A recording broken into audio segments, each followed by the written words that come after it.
Conexão com Brasília, lá está a nossa correspondente, a nossa repórter Ruth Moraes. Ruth, boa noite.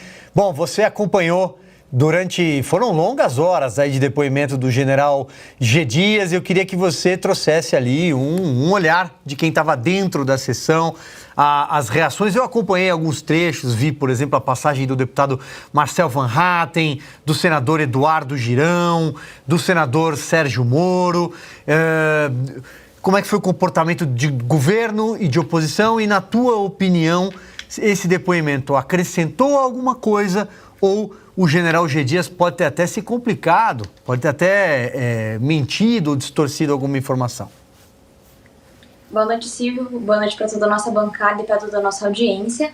Exatamente. O depoimento do general Dias foi muito extenso, ele durou em torno de 9 horas, o depoimento dele. Começou por volta das 10 horas e terminou por volta das 19.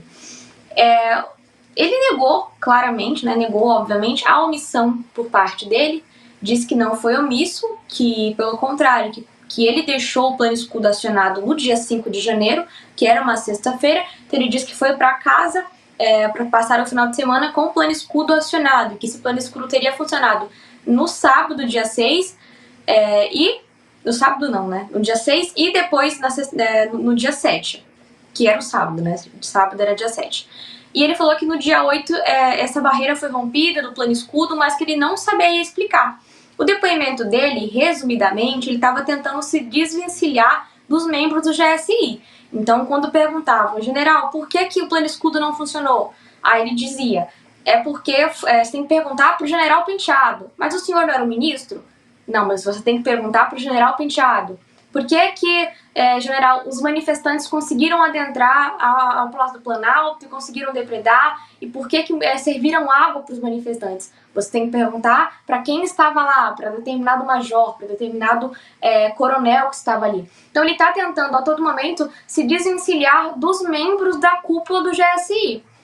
Obviamente cada um responde pelos seus atos, mas ele era um ministro. Então, mesma coisa de uma empresa, Se o funcionário faz alguma coisa, quem responde no final das contas é o chefe. Por isso que, no caso, ele que foi demitido. Ele disse que as mensagens que ele recebeu no celular dele do Saulo, elas não poderiam ter sido consideradas como avisos formais porque não foram enviadas oficialmente por intermédio daqueles grupos do CISBIN e do CISP-DF.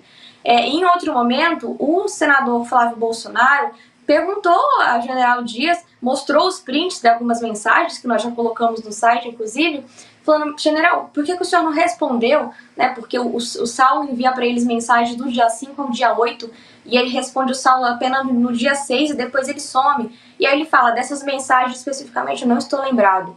Ou seja, ele não se lembrou dos avisos que o próprio Saulo enviou para ele por intermédio do WhatsApp. Sobre a fraude no relatório, inicialmente ele negou, depois ele disse que na verdade ele havia só feito um pedido para que o Saulo retirasse o nome dele, mas não explicou muito bem o que aconteceria se o Saulo não tivesse retirado o nome dele daquela relação de mensagens.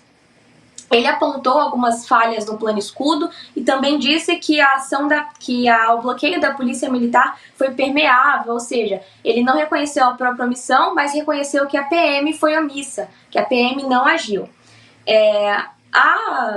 A oposição protocolou um pedido de prisão contra o general Dias. Então, como a gente antecipou ontem na coluna, eles haviam falado que se ele mentisse ia pedir para que ele fosse preso. Então a oposição acionou a Procuradoria-Geral da República pedindo para que ele fosse preso, alegando prevaricação. Então eles mencionam as imagens divulgadas pela CNN Brasil, que o general Dias disse que algumas daquelas imagens não eram verdadeiras. Eles mencionam também essas mensagens que o general Dias recebeu com os avisos e mencionam também o plano escudo, que de fato não foi acionado. Até o momento não se há prova de que esse plano foi colocado em ação. Na verdade, a prova que se tem é que não foi acionado, pelo fato dos manifestantes terem de fato conseguido entrar no Palácio do Planalto.